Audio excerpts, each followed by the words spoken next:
Well, hello, class. Hope you are doing well this second unit of the 8-week term. Can you believe it's only 8 weeks? So we're almost, what are we, almost a quarter of the way through this term. So, hopped online this morning, and I just have to say, man, I'm pretty excited. I'm someone that wears my heart on my sleeve, so just know that that's kind of the way that I operate. But I was reading through, and this is maybe this is the first time I've ever taught this class online, this vocation class. I've always had some great, wonderful in-class discussions and learning opportunities and experiences. But I have to tell you, there's something very unique about conducting this course online and reading through your comments and hearing, I guess, as I'm envisioning what they would sound like, hearing you or reading you talk about, especially this question of learning, unlearning, and relearning, and some of the things that you feel that you need to perhaps unlearn, and some new things that you're relearning. Just reading about how you're flipping some understandings of vocation. Now, and here's the thing, too. I fully get that you're not going to probably agree with everything that we read. In fact, nor should we, right? We are to be discerning. We are to test the spirit, if you will. We are to ask questions, kind of push back. I don't know. This sounds maybe, I don't know if it sounds wrong, but something just kind of gets me a little bit differently. I got to spend some time thinking about this. And isn't that the beauty of education? Is we get to dialogue, we get to go back and forth, and the discussions that you're engaged in right now, man, these are awesome. Even just like simple, like, hey, just let me say heck yeah, like just yes, great. I love your comments. I love the way that you're thinking. I love personal feelings, and not just, I guess I would say feelings are one thing, but when you back it up, this is what I love, when you back up your thoughts and you go, wait a second, this is why I think this.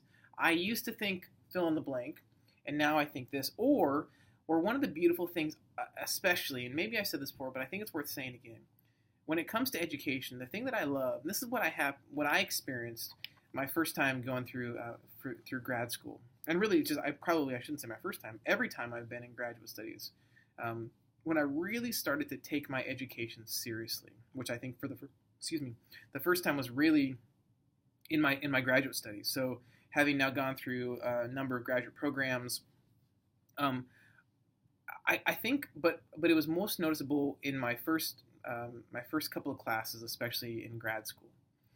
And I had these thoughts floating around in my mind, and I thought, this seems right. This sounds good as I think about it and I talk about it and all that. And then I got into these classes, and I started to read books, and I started to unpack and uncover and discover these things that didn't necessarily change the way that I thought entirely, but what it did is it confirmed that these thoughts that I had weren't just crazy thoughts. In fact, I knew there was some theory to back up my thoughts. There was informed practice that actually supported what it was that I thought.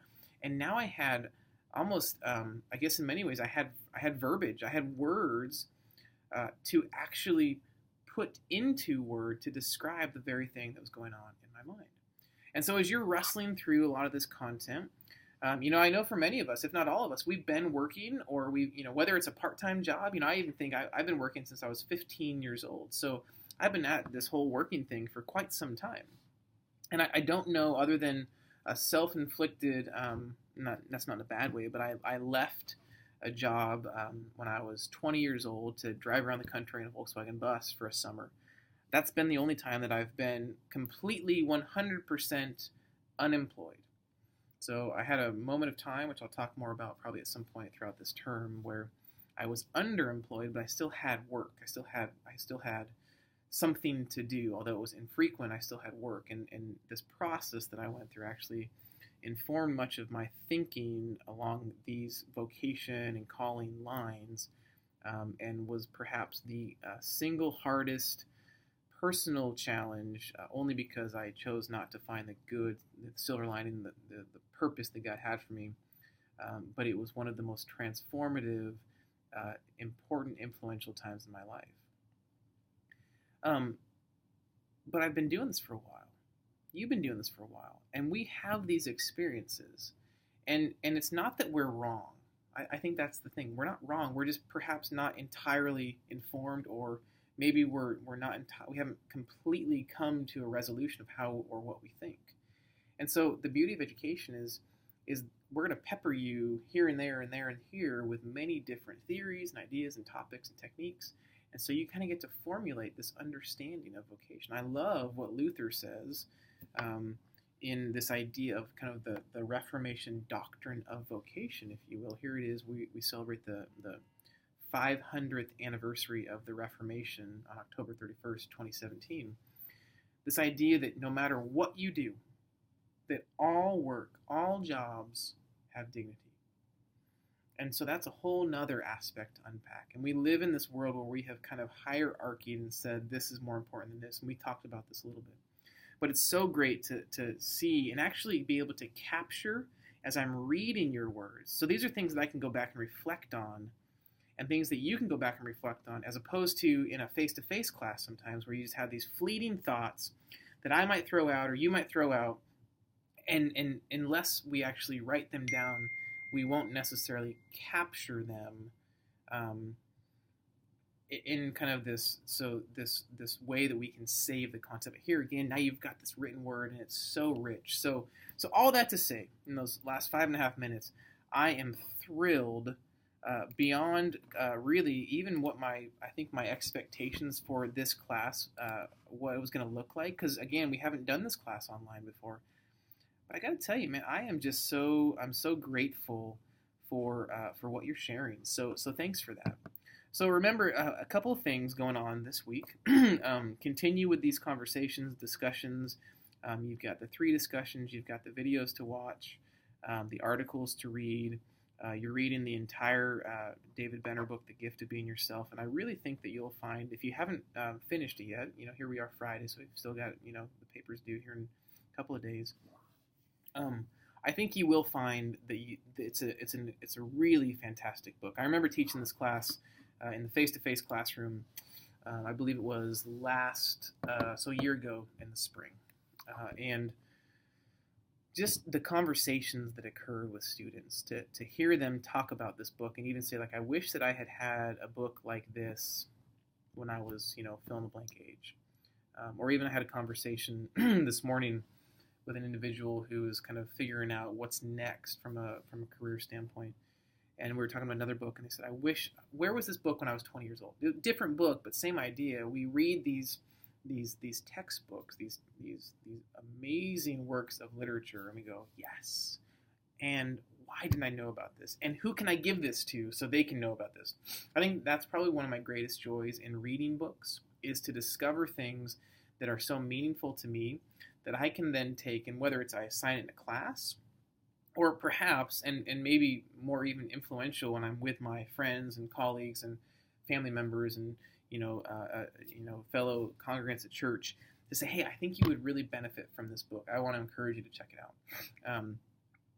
It's The Gift of Being Yourself, and here's the gift of a book titled The Gift of Being Yourself, because I think it just kind of helps to unpack some stuff for it, to help us realize some things about who we are, and how we, from a horizontal relationship, how we engage with others, and how this vertical relationship with our God can then obviously infect and affect our horizontal relationships and ourselves personally. So I hope you're going to enjoy, if you haven't finished it already, I hope you are enjoying or have enjoyed that text, and I look forward to reading your reviews. Remember, you also have the brief vocation and calling presentation, along with the Holland Occupational Themes Assessment. So there's a couple things we can do with that assessment, which I'll talk more about probably next week as a follow-up. But as you're walking through all of this, you're engaged in discussion, reading, all these different things that you're kind of going through in this unit. If there's anything that I can help with, please feel free to call.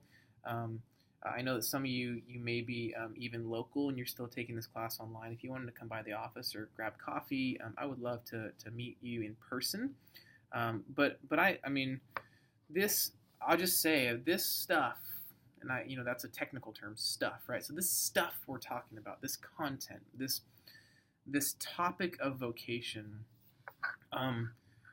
I have a short attention span. I'll just tell you that up front. I have a very short attention span. I'm constantly interested in things all over the place. But I will tell you that the probably one or of the one or two, maybe three things that I've not lost interest in over the past decade. In fact, the thing that I've wanted to go deeper and deeper and deeper into fully understanding has been this topic of vocation and calling and how it relates to our work and the world around us, especially this changing world that we're engaged in. So I would love to continue those conversations, even offline, if you wanted to talk more and, hey, something that was sparked within me, or even, one of the things that I'll do throughout our time together, much like I've already done in mentioning books and different websites, and I'm trying to expose us to as much as possible on this topic so we can kind of have this big funnel. And when we are doing our work, we can kind of start on the macro level and work down on the micro level to kind of formulate how we think about things. So especially as you think about this, the VPP that you'll do at the end of the semester, I want to encourage you to be kind of looking at all that we're covering. So we're talking about, here we've got this book or this article. We're talking about Holland. We're looking at this assessment. And so as you're kind of formulating your vocational profile, you're also thinking about your vocational identity. Who are you? Who have you been created to be? How are you wired? What does your past tell you as far as your future? And one of the things I always say is that we have this thought that your past dictates your future, and I think that's a faulty statement. It doesn't dictate your future, but it can certainly, and I think it does, influence your future. It can impact your future. So there's no dictation of that, but there is influence and impact of the future. Especially if we look back and say, one of the best ways to learn lessons for the future is to learn from mistakes. Now, the best way to learn from mistakes is to allow other people to make those mistakes so that we don't have to make the same ones. And so as we kind of go through this class, as we're thinking about our vocational identity and how we relate to work and understanding of calling and all of those things, especially as it factors into this learning, unlearning, and relearning process, how does that influence us? And so here again, as we spend this time kind of in solitude, thinking about who we are and all of those things, it's important that we get away, we get outside of ourselves, and we kind of start to think through, okay, so what does this mean for me?